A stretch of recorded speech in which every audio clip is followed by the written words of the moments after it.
noite a todos. Obrigado porque você veio, que bom que você veio, que você priorizou estar aqui na casa de Deus. Eu prometi para um casal hoje, que eu tive contato, de que eu estaria orando por eles nesta noite, neste momento. E através da oração desse casal, eu quero também estender esta oração para todas as famílias aqui presentes, como também para aqueles que estão chegando aqui na América. Esse casal chegou tem um mês, precisa de algumas atenções, de algum auxílio, e nós estamos nos envolvendo com eles. E tem outros que estão chegando também para cá. Então que Deus possa trazer aqueles que virão em paz, em segurança, e que aqui eles tenham também um ajuste nos seus objetivos, nas suas metas, que eles possam alcançar aquilo que vieram buscar, tendo sempre as bênçãos de Deus, tá ok? Então vamos ficar assentados como estamos e vamos orar ao nosso Deus. Querido Deus e Pai, hoje nós conversamos com um casal que o Senhor conhece, sabe quantas necessidades eles têm, quantas, Senhor Deus, lutas e desafios eles vieram aqui neste país transpor. Muitos de nós também, Senhor Deus, passamos algum tempo por situação semelhante. Queremos te agradecer pelo teu cuidado e pedir ao Senhor que continue a abençoar aqueles que estão chegando, para que tenham aqui um ambiente de vitórias, de conquistas, mas que também a sua família e o seu lar sejam guardados e protegidos pelo Senhor. Abençoe a nossa família, a nossa casa. Use mais uma vez o teu servo, pastor Laércio, para que traga a mensagem que precisamos ouvir para a nossa vida pessoal. Abençoe o teu povo, aonde estiverem, que eles possam estar também se programando, se organizando para estar em tua casa de oração. São bênçãos que pedimos em nome de Jesus. Amém.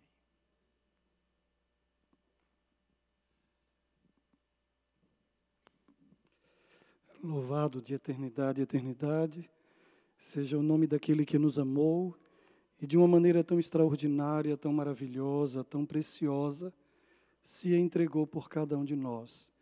Eu louvo o nome de Jesus Cristo, quero agradecer pela voz. Deus abençoe sua voz, que Ele continue utilizando sua voz. E a poesia desta canção foi muito oportuna, está profundamente conectada com a mensagem desta noite. Muito obrigado, porque Deus lhe usou duplamente. Louvado seja o nome de Deus. Gente querida, esta é uma oportunidade muito especial. Nós vivemos em tempos que o apóstolo disse que eram tempos difíceis.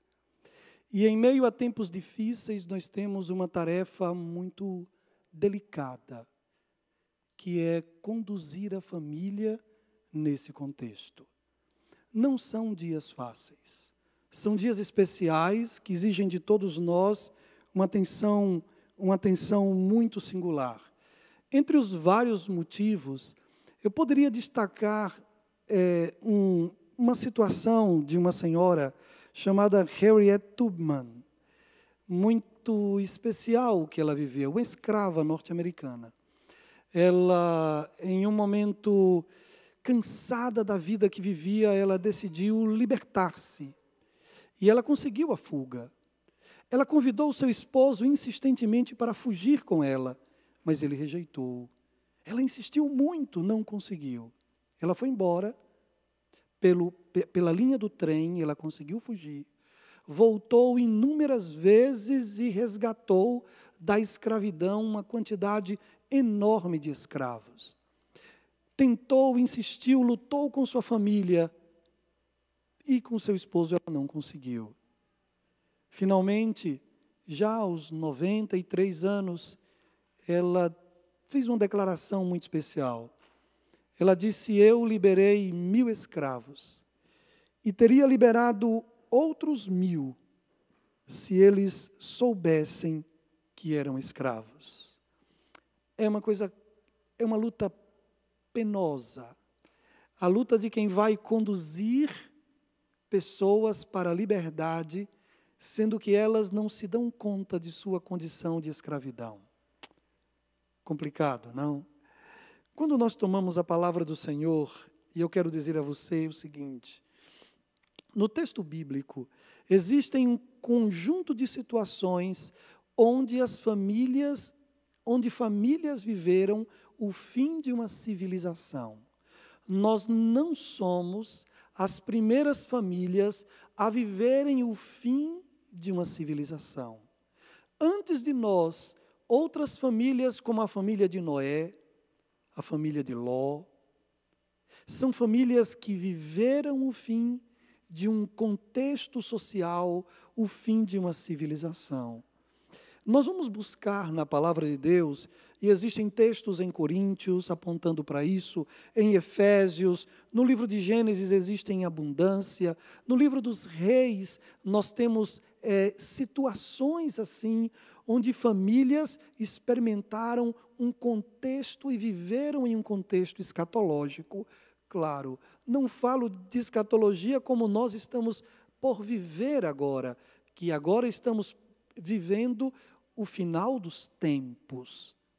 Mas outras famílias já experimentaram um pouco daquilo que estamos experimentando agora. Michel Foucault, ele disse que é impossível retirar um homem do seu contexto.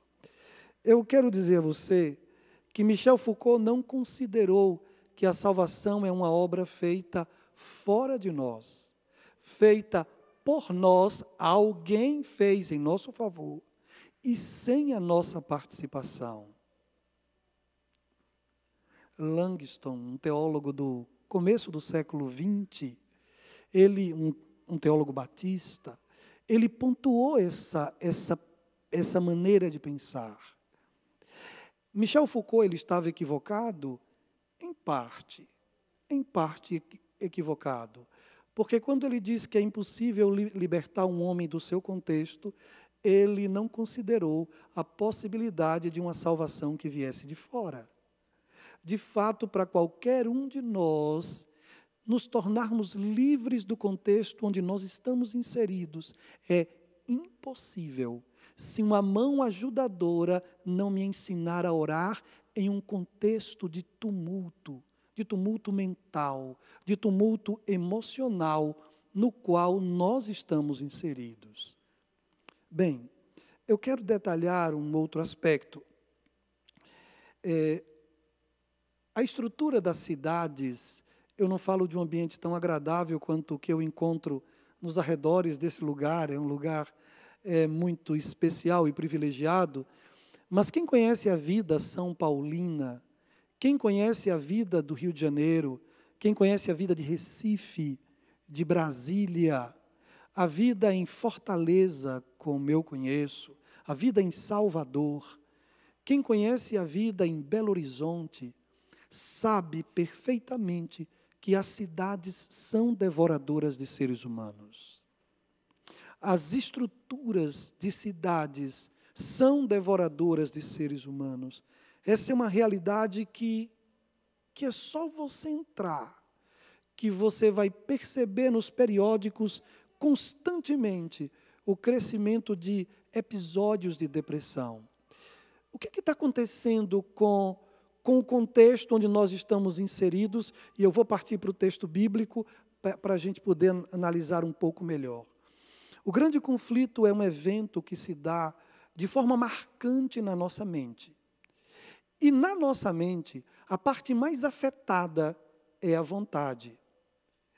Entre as enfermidades da vontade, eu destaco quatro.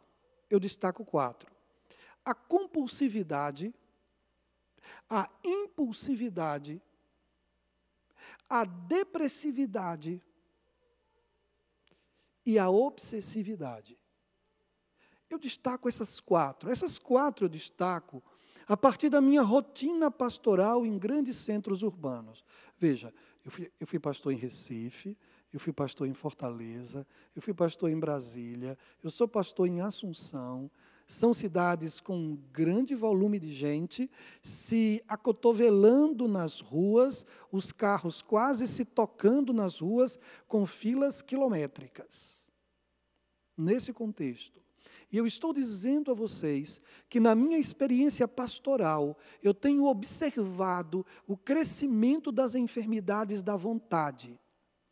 Pastor, o que significaria isso? Um exemplo, compulsividade. É quando uma pessoa começa e ela não consegue mais parar.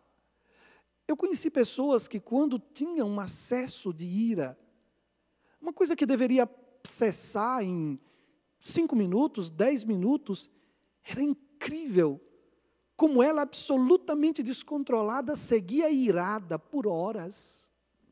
Horas em uma ira crescente, profunda. Essa realidade é tão forte que Hollywood tem feito alguns filmes nessa direção, Um Dia de Fúria, né? Com alguns atores, um muito famoso, Kirk Douglas. Recentemente se fez um com Nicolas Cage, porque se percebe que isso está assim. Pessoas que começam a comer e não conseguem parar. Compulsividade. A gente percebe que existem enfermidades na área da vontade, conectado à obsessividade. A pessoa quer uma coisa e, embora existam várias opções à sua disposição, parece que ela não consegue perceber. E a mente dela fica fechada. Bem, existem pessoas cuja enfermidade da vontade que mais se destaca é a impulsividade. Você tem um desejo e você tem a razão para avaliar o seu desejo, para verificar se a satisfação desse desejo é saudável. Mas quando uma pessoa ela é impulsiva, ela tem o desejo, não pondera e parte para a ação. Mas existe também a depressividade. É quando a pessoa começa a padecer da ausência de vontades básicas. Como a vontade de se relacionar, a vontade de comer, a vontade de trabalhar, até a vontade de viver. Que é uma vontade básica para todos nós. Pastor, por que você está dizendo isso? Porque no contexto do fim, o grande conflito se dá de uma maneira muito forte na mente de cada um de nós. E o contexto onde nós estamos inseridos é um contexto enfermo. E as enfermidades mais contundentes estão relacionadas às enfermidades da vontade. E entre as enfermidades da vontade, eu destaco essas 4 a partir da minha rotina pastoral. É por isso que é possível que uma outra pessoa destaque outras enfermidades. Mas no seio da igreja, que é a minha principal rotina, eu tenho encontrado essa realidade. Bem, queridos, vamos considerar a palavra de Deus. A palavra de Deus no último verso do Antigo Testamento. O último verso do Antigo Testamento é um verso precioso, é um verso que trata do tema, é um texto que trata do tema de família.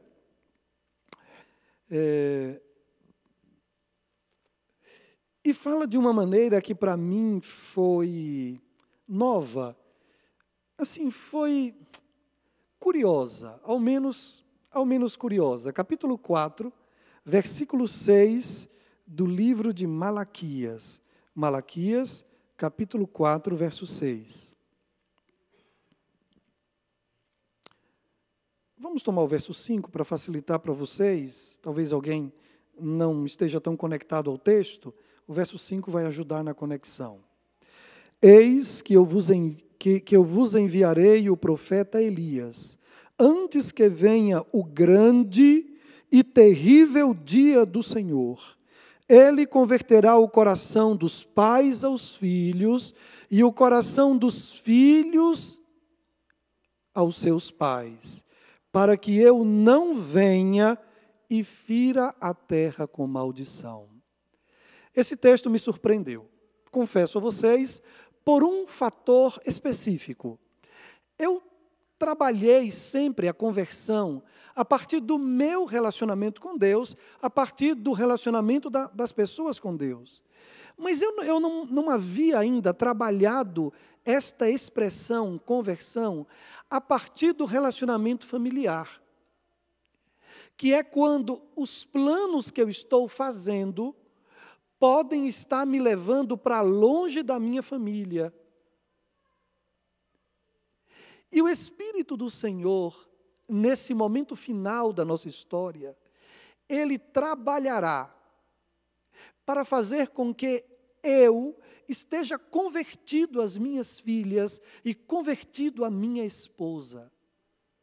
É uma obra do Espírito Santo. A obra de converter meu coração, de fazer com que a minha agenda, e eu estou usando essa expressão para tornar prático o conceito, e a gente não ficar apenas abstraindo. A minha agenda precisa contemplar a minha família.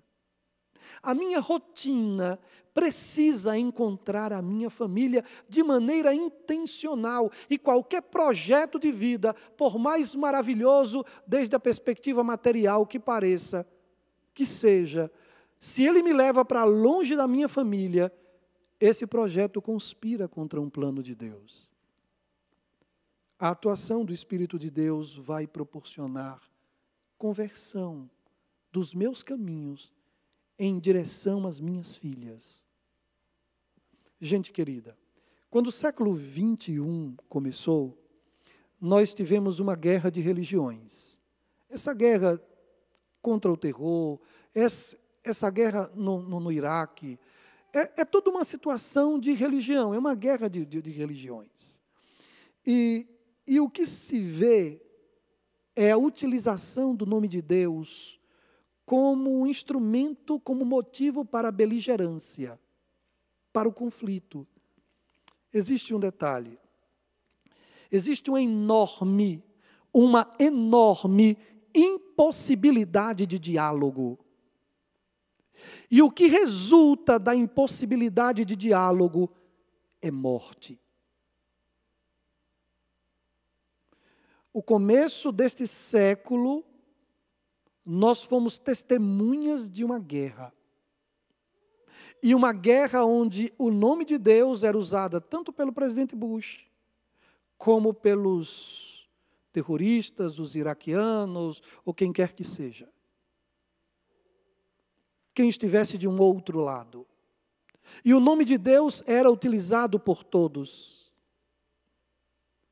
Mas não havia um elemento, o diálogo. Então, deixe-me ajudar os adolescentes. Ontem eu tive uma conversa séria com eles, muito séria. Querido pai, querida mãe, o que virá como consequência do não diálogo no contexto da sua família pode ser morte espiritual. E eu sei que nós, por causa do materialismo que existe em nossa mente, sofreríamos mais, em princípio, com a morte física. Mas não se enganem, a morte espiritual é uma tragédia muito maior. E o resultado do não diálogo no seio da família é morte. Não fique pensando que só no que tange a duas nações, pela possibilidade de guerra, é que a comunicação é determinante para a vida ou morte. No contexto da família, a comunicação, em função do grande conflito, é determinante para o tema de vida ou morte. Eu vou fazer o primeiro pedido aos pais. Em nome de Jesus Cristo, leia um livro sobre o seu filho, sua filha adolescente. Leia um livro. Leia a palavra de Deus. Se por amor à sua filha for necessário fazer uma revolução na sua mente, faça essa revolução. Mas que a diferença entre gerações não impeça a comunicação. porque o que resta da falta de diálogo é morte, quer seja entre nações, quer seja no contexto da família. É um pedido simples. É um pedido que o amor que você tem pelos seus filhos serve como motivo de sobra para que você faça um esforço tão pequeno. Você que tem feito esforços muito maiores, um esforço como esse, de preparar-se para comunicar-se com seu filho, para comunicar-se com sua filha, não é um esforço muito grande quando comparado com o enorme, com o imenso amor que você tem por sua família. É um pedido. Quando ele vier, ele converterá, haverá conversão no seio da família. A atuação de Jesus Cristo, a atuação do Espírito Santo de Deus, a atuação da palavra do Senhor dentro de uma família produz conversão, não somente em relação a Deus, mas entre os elementos da família entre si. A família ela deve ser um círculo inviolável. A pergunta é, pastor, como conduzir a minha família no contexto do fim? Existe um conflito dos séculos no nível familiar? Existe um grande conflito? Existe, queridos, existe. A gente precisa de um elemento primário, que se chama equilíbrio. Equilíbrio. Eu vou dizer, por que, pastor, você quer destacar esse aspecto, equilíbrio? Eu vou lhe dar um exemplo. Se você não trabalhar, escutem bem isso, porque isso aqui foi feito sob medida para esta igreja. Se você não trabalhar, você perderá a sua família, você tem que trabalhar. Mas se você só trabalhar, você perderá a sua família também.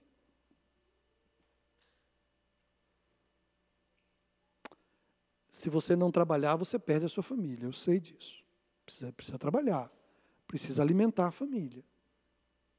Mas se você só trabalhar, você vai perder também.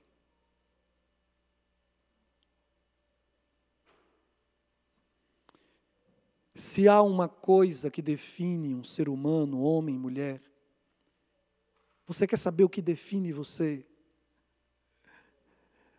O que você protege lhe define.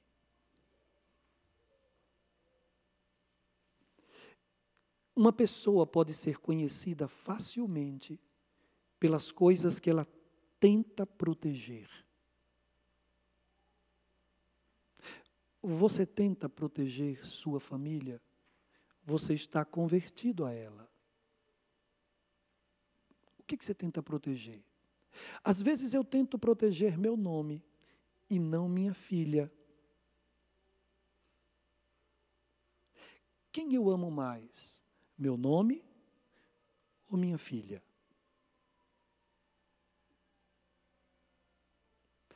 Esta precisa ser uma semana, queridos, para a gente levantar algumas perguntas. Algumas questões que eu não terei resposta desde esse lugar.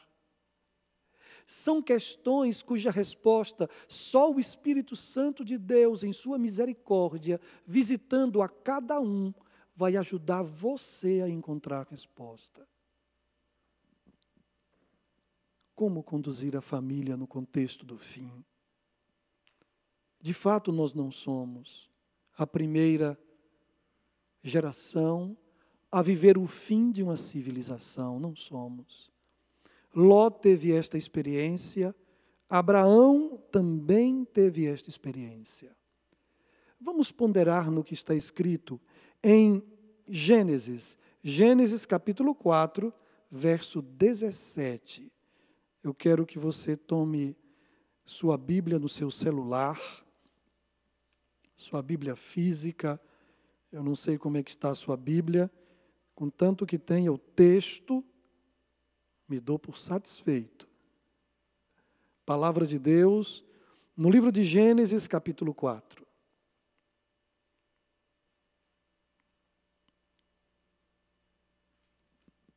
Verso 17.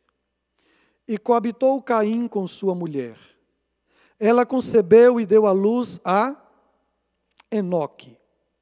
Caim edificou uma cidade e lhe chamou Enoque, o nome do seu filho. A Enoque nasceram Irade, e Irade gerou a Meljael. Meljael a Metusael, e Metusael gerou a Lameque. Lameque é o sétimo depois de Adão. Eu quero que você tenha essa conta na sua mente. Lameque tomou para si 2 esposas. O nome de uma era Ada, o nome da outra era Zila. Ada deu à luz a Jabal. Este foi o pai dos que habitam em tendas e possuem gado. O nome de seu irmão era Jubal. Este foi o pai de todos os que tocam harpas e flautas. Zila, por sua vez, deu à luz a Tubal-Caim, artífice de todo um instrumento cortante de bronze e de ferro, e a irmã de Tubal-Caim foi Naamá. Verso 23, e disse Lameque às suas esposas, Ada e Zila, ouvi-me, vós, mulheres de Lameque, escutai o que passo a dizer-vos. Matei um homem porque ele me feriu, e matei a um rapaz porque ele me pisou. 7 vezes se tomará vingança de Caim. De Lameque, porém, 70 vezes 7. Tornou Adão a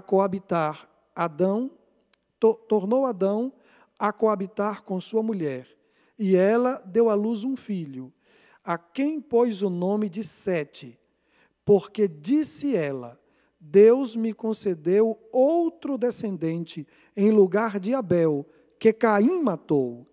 A Sete nasceu-lhe também um filho, ao qual pôs o nome de Enos. Daí em diante se começou a invocar o nome do Senhor. Esse texto é precioso, muito, muito precioso, por 2 motivos. Esse texto começa com um fugitivo, um homem que foge da presença do Senhor e constrói a primeira cidade, e a primeira cidade teve nome de gente. Não foi nome de planeta, não foi nome, foi nome de gente. O nome, Enoque. Não é o Enoque que foi trasladado ao céu.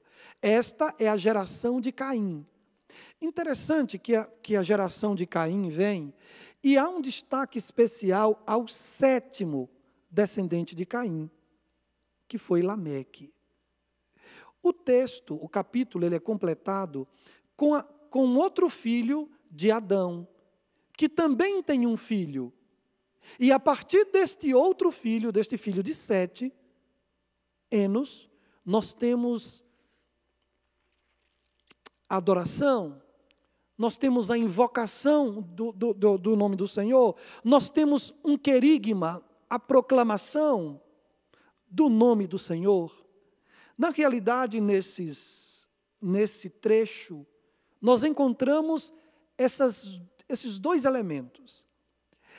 Um deles, filho de Adão, o mais velho, esse Caim, teve filhos e teve Lameque.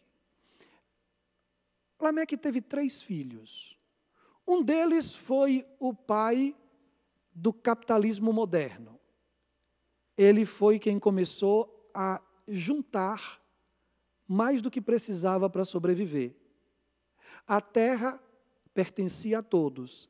E como disse Karl Marx, a primeira grande tragédia da humanidade foi quando alguém fez um cercado e disse, é meu. A terra, ela pertencia a todos. Mas esse filho de Lameque, ele decidiu ser um criador de gado, juntava tudo que tinha. E quando alguém precisasse de gado, para força de trabalho, para qualquer outra finalidade, como sacrifícios, tinha que buscar com ele. Bem, é interessante porque toda a geração de Caim era uma geração de cidadãos. moradores de uma cidade que se chamava não São Paulo, não Rio de Janeiro, mas a primeira cidade, a cidade de Enoque. Enoque.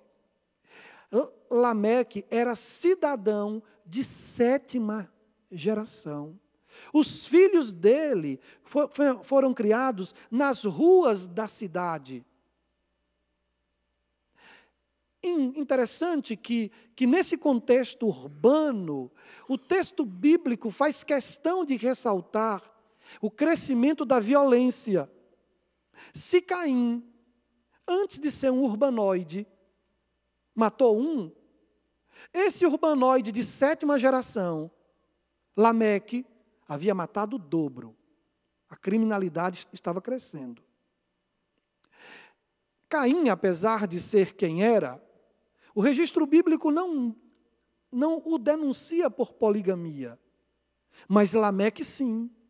Um homem de vida urbana, o primeiro homem a escolher ter 2 mulheres. Homicida, polígamo, 3 filhos. O outro deles foi o pai das diversões. O pai das diversões. A vida urbana, ela é quase impossível sem diversão. E por isso você tem o futebol, para onde se aflui muito mais do que para as igrejas, os estádios. Você tem os shows, você tem os espetáculos. E você tem a arte sendo usada para fins de diversão. Você tem esse filho desse Lameque, que foi o pai dos que tocam instrumentos musicais. Arte a serviço da diversão. Mas você tem o Tubal-Caim, que era o outro filho. Esse foi o pai da tecnologia. Esse foi o primeiro homem a tomar metais e a preparar instrumentos para a cozinha, para cortar. A vida de uma mulher urbana era uma vida muito mais confortável, por causa da tecnologia que esse Tubal-Caim havia desenvolvido para transformar metais em utensílios de guerra, para proteção, domésticos, elementos de conforto. Nessa família de Lameque, nessa família urbana, você tem o princípio do acúmulo de capital, um dos 3 pilares do capitalismo, que é a liberdade de contrato, direito de propriedade e acúmulo de capital. São os 3 pilares do capitalismo. E você tem, em um desses filhos de Lameque, o acúmulo de capital. Você tem no outro a invenção das diversões. E você tem no outro o desenvolvimento da tecnologia. Bem, a verdade é que o texto bíblico fala também do descendente de Sete. E vem falando desde Gênesis 5. Em Gênesis 5 você encontra, mas no final de Gênesis 4, que nós lemos agora, você encontra os descendentes de Sete. Porque Abel havia morrido. E você tem os descendentes de Sete. Existe um elemento interessante. Em Sete e seus descendentes, se começou a invocar o nome do Senhor. Mas acontece um fenômeno especial.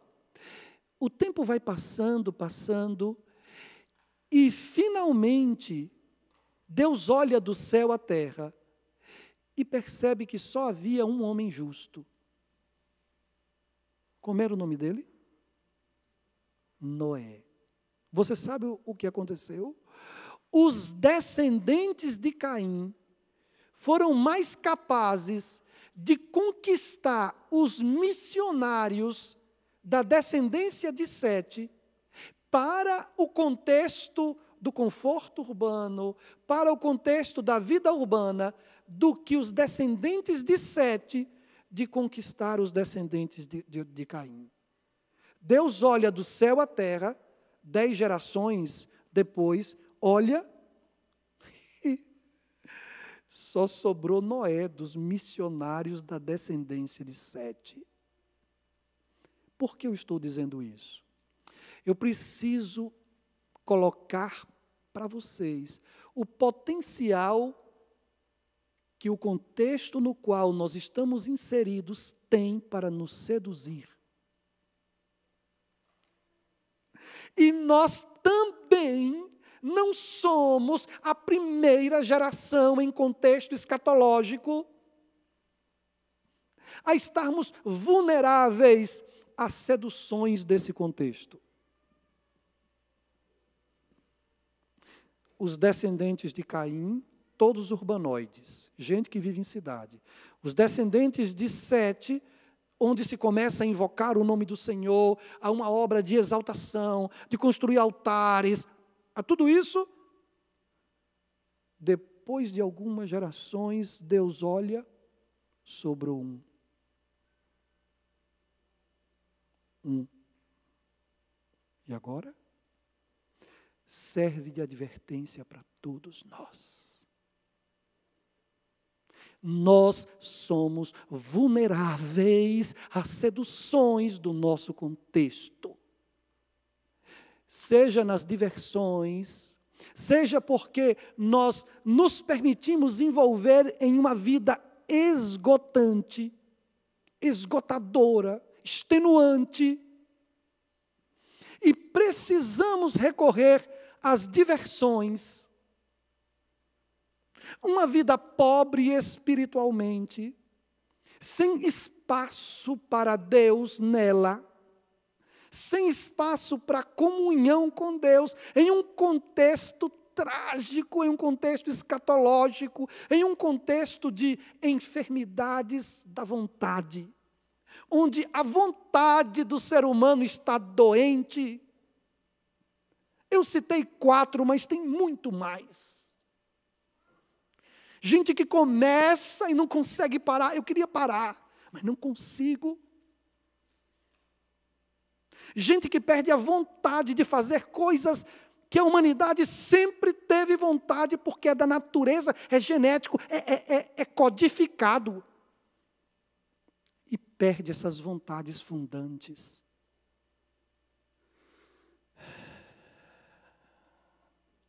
Eu não estou dizendo para a gente ir para os morros, ou para as cavernas, ou ir para o campo. Eu não estou dizendo isso. Eu estou denunciando o contexto onde nós estamos inseridos para que ninguém aqui se conduza de maneira ingênua. No tempo do fim, em um contexto onde nós estamos, não existe espaço para a ingenuidade.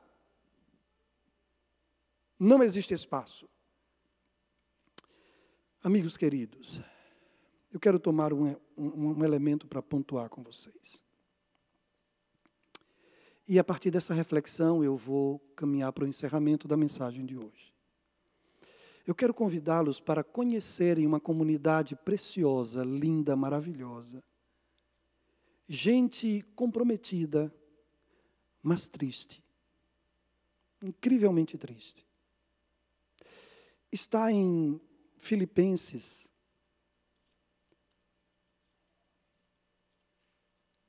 Filipenses.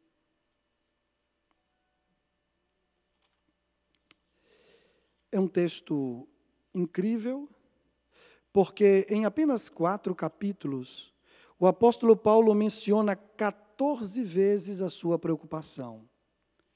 Alegrai-vos. Pelo amor de Deus, alegrai-vos. Regozijai-vos sempre.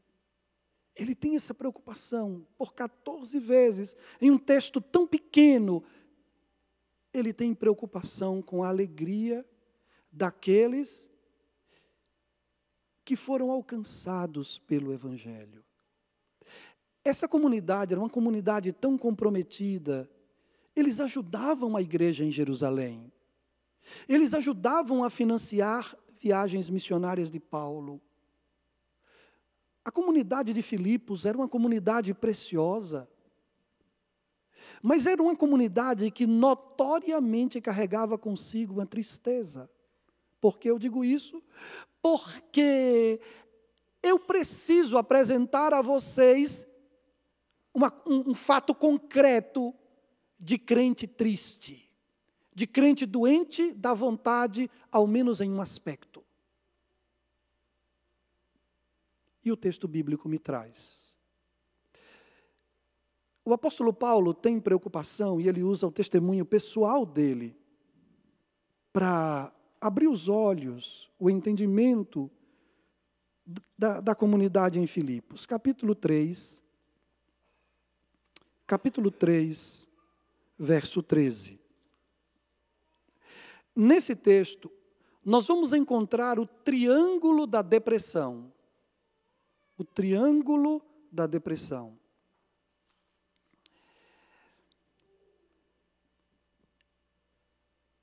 Em 3 coordenadas, você vai encontrar o que faz com que uma vida naufrague. E vamos entrar em um elemento importante, que é a nossa responsabilidade como guardadores daqueles que estão dentro da nossa casa. Uma mulher ou um homem não pode perceber alguém dentro do seu lar andando de cabeça baixa e não tomar isso como um sinal de alerta. Alguém na sua família que falava mais assim efusivamente, e você tem percebido que está um pouco mais calado ou calada, e simplesmente a gente acha que não tem nada passando. No grande conflito, nós não podemos ver sinais e desconsiderar. Porque quando a jumenta fala com Balaão, ela diz assim: porventura não sou eu o animal que te carrego por todo esse tempo, e em alguma circunstância eu me conduzi assim? Ou seja, Deus fala pelo animal, trazendo à tona uma rotina modificada. Eu sempre me conduzi de uma maneira, e agora aconteceu algo diferente. E esse algo diferente não chamou sua atenção. Foi o argumento de Deus a Balaão. E talvez Deus usasse esse mesmo argumento quando o tema é nossa displicência, distração em relação aos domésticos de nossa vida familiar, aos nossos de casa.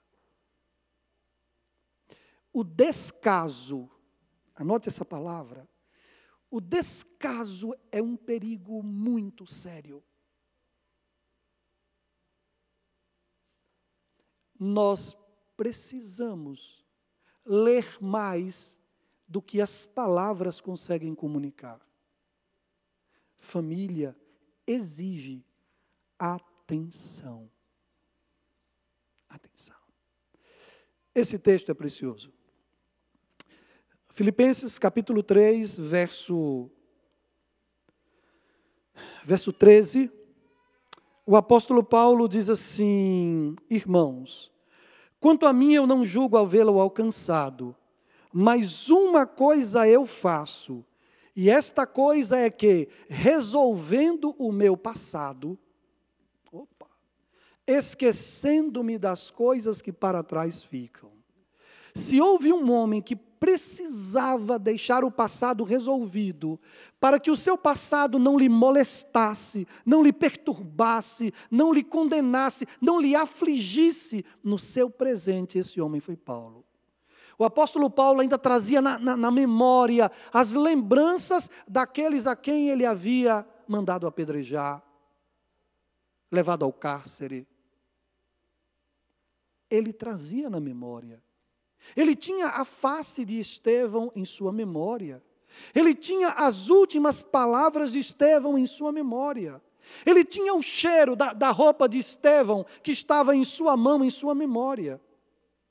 E se houve um homem que, para conseguir prosseguir, precisou resolver o passado, esse homem foi Paulo. Então, eu vou me posicionar, eu vou abotoar esse botão, um ritual para dizer o que eu vou dizer. O que eu vou dizer é tão importante, precisa de um ritual.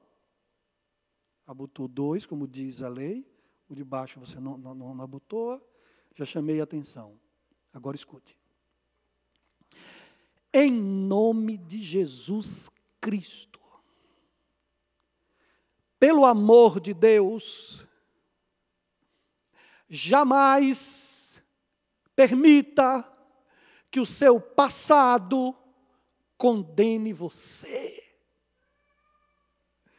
O apóstolo Paulo precisou chamar a atenção da comunidade de Filipos, um povo precioso, um povo extraordinário, mas ele disse: meus irmãos, para poder prosseguir, eu tive que esquecer-me das coisas que para trás ficam, eu tive que resolver o meu passado, eu tive que fazer isso. Se isso não acontece, eu não prossigo. E o apóstolo Paulo chamou a atenção daquela comunidade. Mas tem um outro elemento. Nesse triângulo que tem poder para deprimir um cristão, e cujo primeiro ponto do triângulo eu destaquei como a culpa. E a culpa é um evento, é um fenômeno relacionado ao passado. Eu quero pontuar um outro aspecto, que é o segundo ponto desse triângulo, que está no capítulo 4, versículo 6. O apóstolo Paulo, se comunicando com essa gente, ele diz assim: não fiquem ansiosos por coisa nenhuma. Não fiquem ansiosos por coisa nenhuma. O apóstolo tem uma preocupação ao pedir a eles que alegrai-vos no Senhor. Outra vez vos digo, regozijai-vos. E ele repete essa fala 14 vezes em 4 capítulos. De fato, ele tinha uma preocupação com o estado anímico, com o estado emocional dos filipenses. Jesus tem uma preocupação muito séria com o estado emocional de seu povo no tempo do fim. Em Lucas 21, 34, ele diz assim: tenham cuidado para que vossos corações não se sobrecarreguem com as atividades, com as preocupações desta vida. Ele destaca isso. Que você cuide para que o seu coração não fique sobrecarregado, porque se existe uma característica do tempo do fim, é a sobrecarga. Quer que eu dê um exemplo? Simples. O povo de Israel estava lá no Egito. Aí Deus diz a Moisés: Moisés, vá lá e diga que eu quero que o povo saia e celebre uma festa para mim no deserto. Ok, ele vai. Quando dá esse anúncio que o povo fica feliz, o faraó teve uma ideia. A ideia foi: esse povo está com essa ideia de ir para Canaã, porque esse povo anda ocioso, desocupado. Eu vou aumentar a carga de trabalho deles, porque uma pessoa sobrecarregada perde essa vontade de ir à igreja, essa coisa de oração, essa coisa de ler Bíblia, essa coisa de querer ir para o céu, essa coisa de Canaã, desaparece rapidinho do coração de qualquer pessoa sobrecarregada. Ideia do diabo. O faraó comprou a ideia, patenteou a ideia e disse: vou aumentar a carga de trabalho. Aumento. Jesus toma, já sabendo do que vai acontecer, e diz: tenha cuidado, porque no fim dos tempos, cuide para que o seu coração não se sobrecarregue. Não traga sobre você uma carga que faça você amaldiçoar a vida, que faça de sua vida uma vida penosa, porque você tem um corpo para alimentar, é verdade, mas você tem uma vida espiritual para nutrir também, e os dois necessitam de tempo, de investimento. Os dois.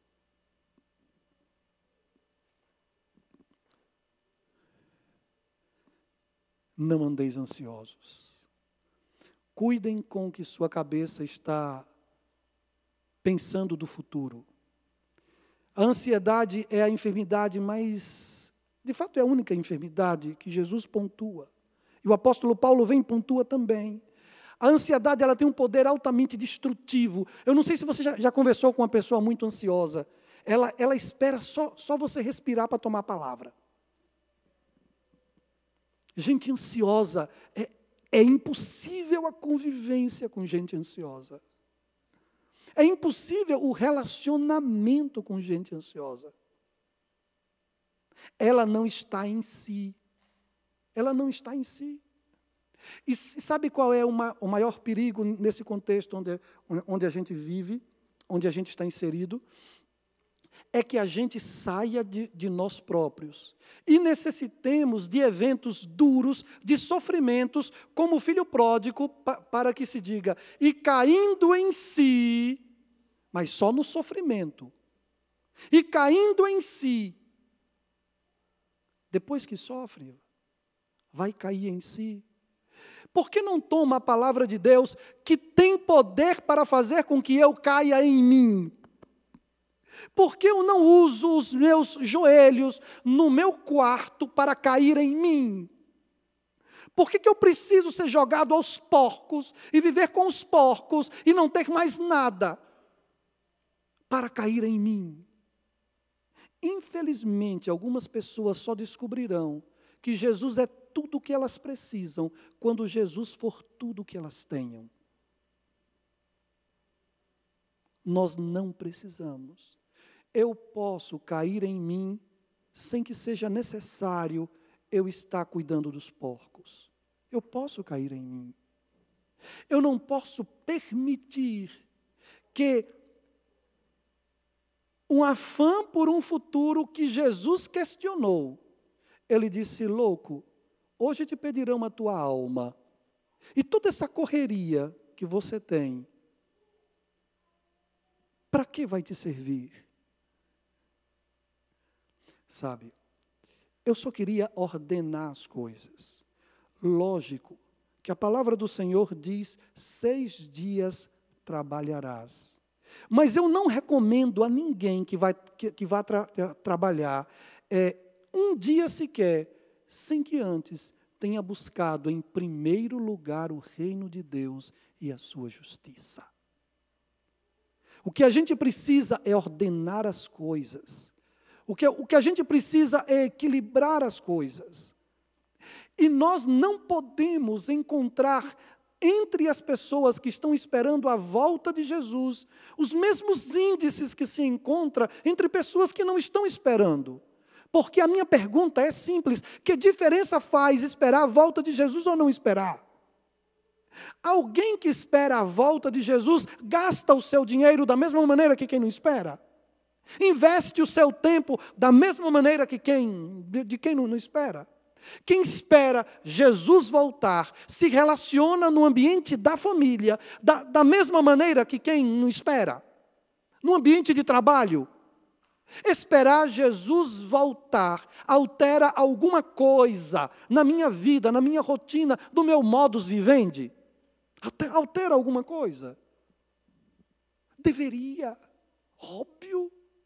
Alguém que aguarda o maior acontecimento da história, está seguro disso e ainda toma como iminente o checklist para verificar se é real a esperança de que ele vai voltar. A minha vida é diferente da vida de quem não espera? Se a minha vida é igualzinha à vida de quem não espera, embora eu diga que espero, eu não espero.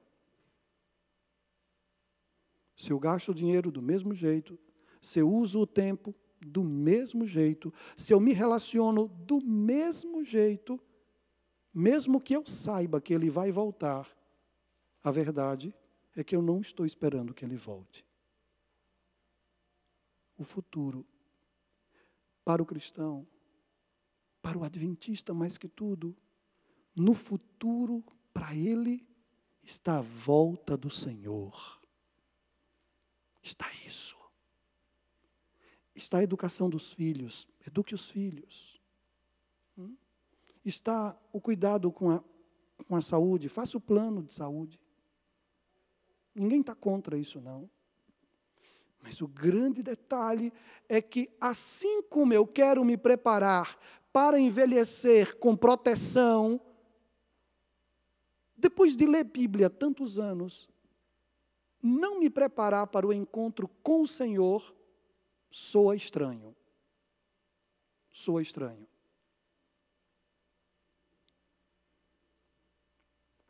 Ansiedade. É uma preocupação que o apóstolo Paulo pontua para os filipenses. Mas no verso 4, ele fala sobre as bases da nossa alegria. E ele reconhece que o cristão tem problemas, tem lutas, adversidades. E ele diz assim, alegrai-vos sempre, estejam sempre alegres, filipenses.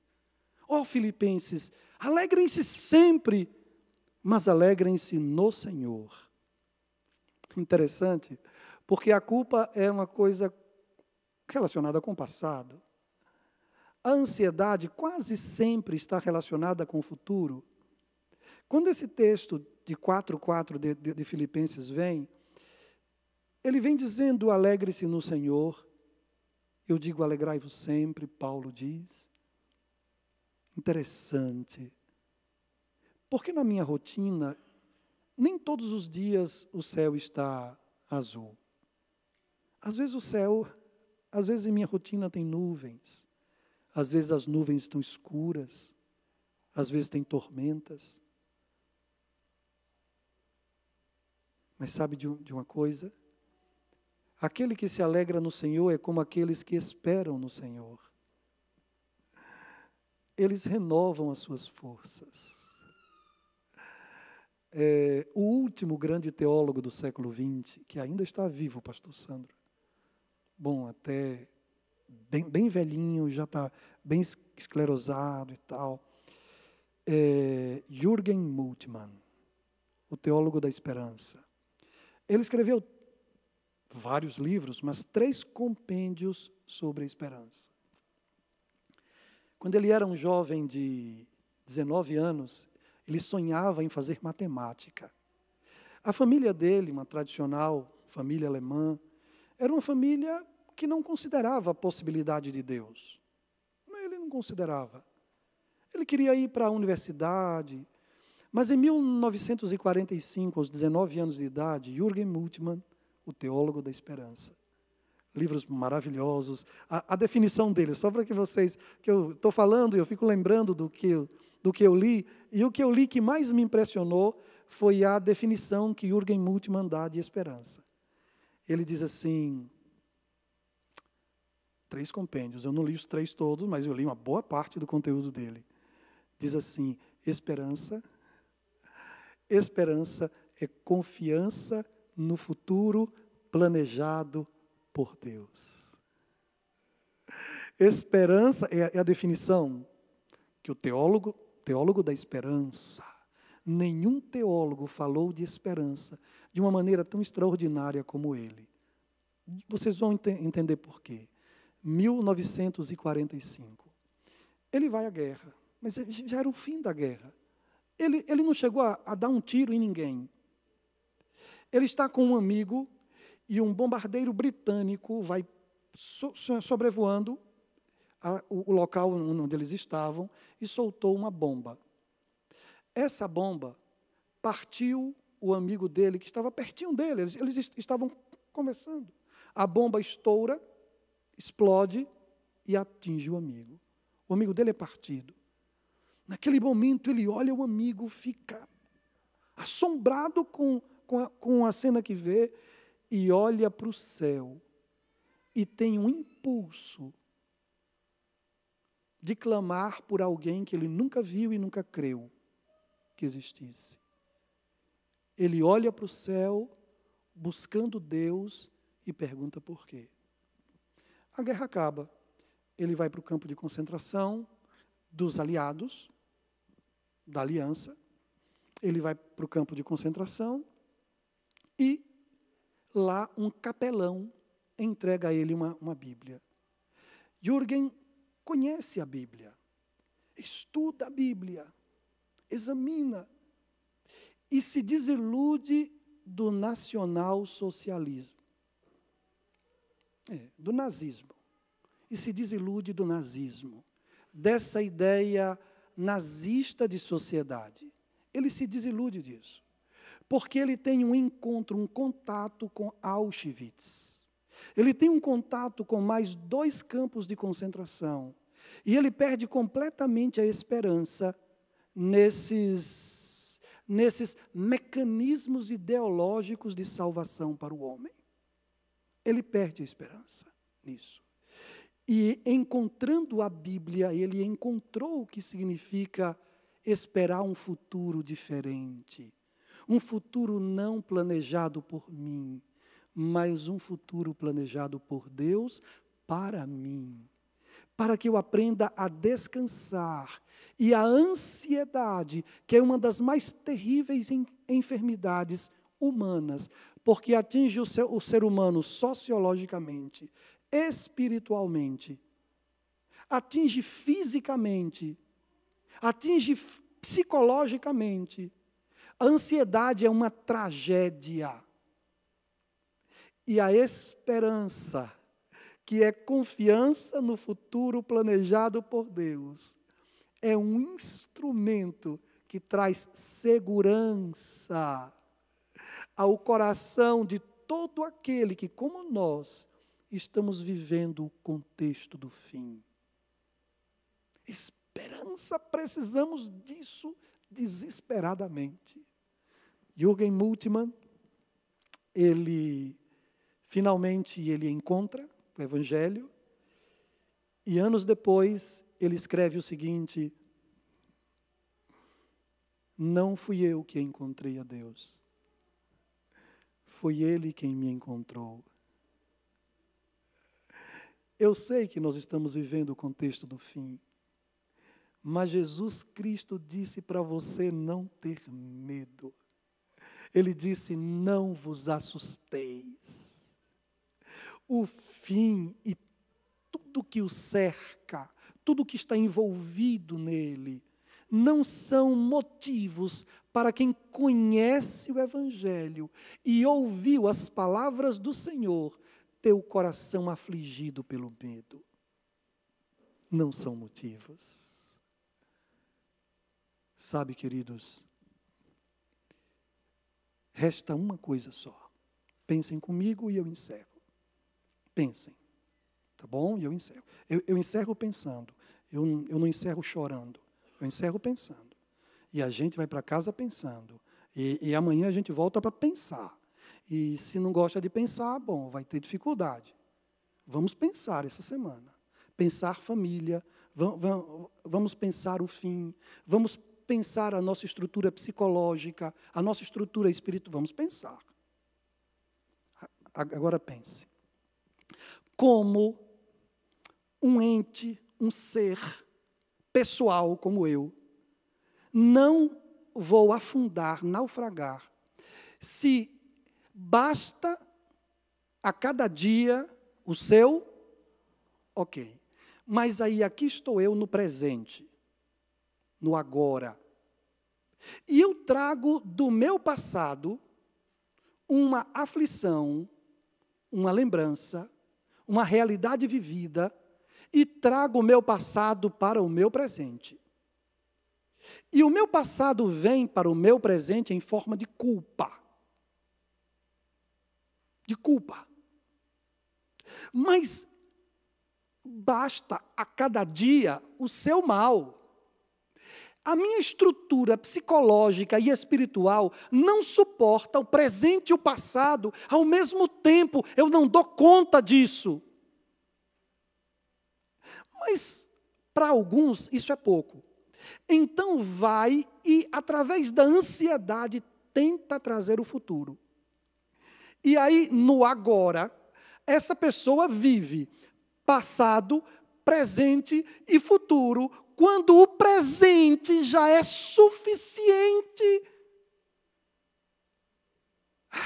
suficientemente pesado. Existe como essa estrutura psíquica, essa estrutura espiritual, se conservar equilibrada? Existe como? Lembram da introdução da mensagem de hoje? quando eu pontuei a importância do equilíbrio para o ambiente doméstico, principalmente, que é o foco desta semana. E citei um exemplo. Se você não trabalhar, você perde a sua família. Mas se você trabalhar demais, você também perde a sua família. Se você me pedir para resumir cristianismo, vida cristã, em uma palavra, eu vou escolher a palavra equilíbrio. Equilíbrio. Em nome de Jesus Cristo, por favor. Culpa se resolve com perdão. Futuro se resolve com... Presente se resolve com esperança. Agora eu vou mostrar o verso que encerra. E desse verso não tem mais conversa. É o verso. E ele é que encerra. Tá bom? Filipenses 4:7.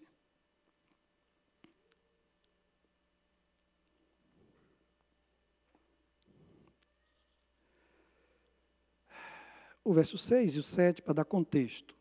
Tá? Não andeis ansiosos de coisa alguma. Eu já li isso. Em tudo, porém, conjunção adversativa, em tudo, porém, sejam conhecidas diante de Deus, veja, substituir ansiedade por petições. Substituir ansiedade por oração e súplica, já com ação de graça. E então vem o verso 7, que é o fenômeno desejado, que diz assim: e então, a paz de Deus, que é maior do que tudo que você possa imaginar, vai guardar o seu coração e vai guardar a sua mente, toda a sua estrutura psíquica, toda a sua estrutura espiritual estará guardada se nós transformarmos nossas culpas, nossa melancolia da nossa rotina, que muitas vezes nos traz melancolia mesmo, e a nossa ansiedade. Se tudo isso for transformado em oração, então, é o verso 7, a paz de Deus, que é maior do que tudo que você possa imaginar, vai guardar o seu coração e vai guardar a sua mente, amparados, protegidos, ancorados, estabelecidos, equilibrados, fortificados, solidificados, pacificados em Cristo Jesus, nosso Senhor. Eu estou feliz com a palavra de Deus. Essa palavra que foi dita a vocês caiu nos meus ouvidos. E eu estou feliz pela palavra que o Senhor nos enviou nesta noite. Por isso, louvado seja o nome de Jesus Cristo.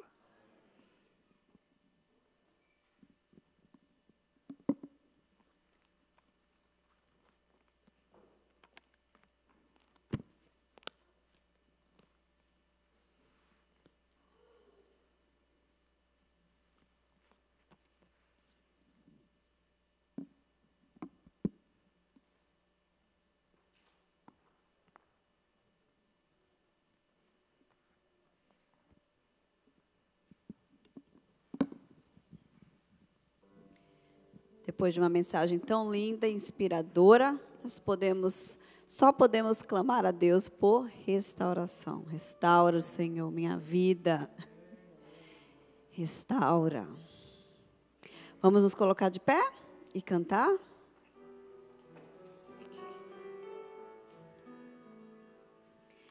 Restaura meu ser, restaura meu viver, restaura minha desilusão, restaura meu quebrantado coração, restaura meu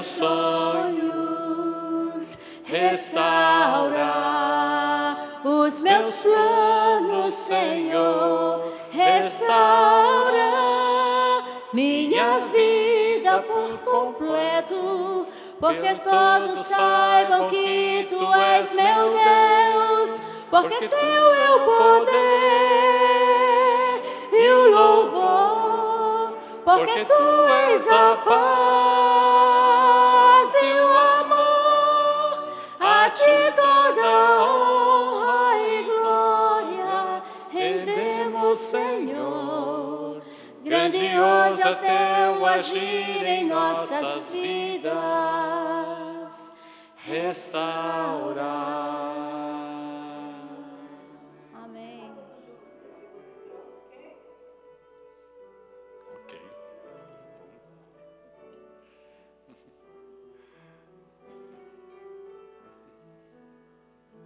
Restaurar meus sonhos, restaurar os meus sonhos, Senhor, restaurar minha vida por completo, para que todos saibam que eu és meu Deus, porque tu é o poder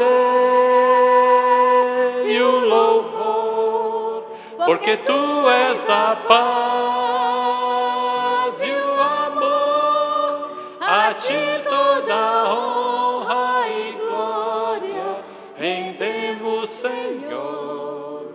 Grandioso é teu agir em nossas vidas, tu é o poder e o louvor, porque tu és a paz e o amor, a ti toda honra e glória rendemos, Senhor.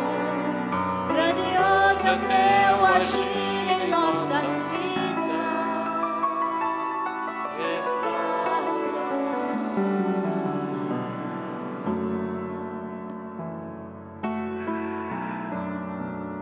Restaura, Senhor. Tem misericórdia de todos nós e restaura.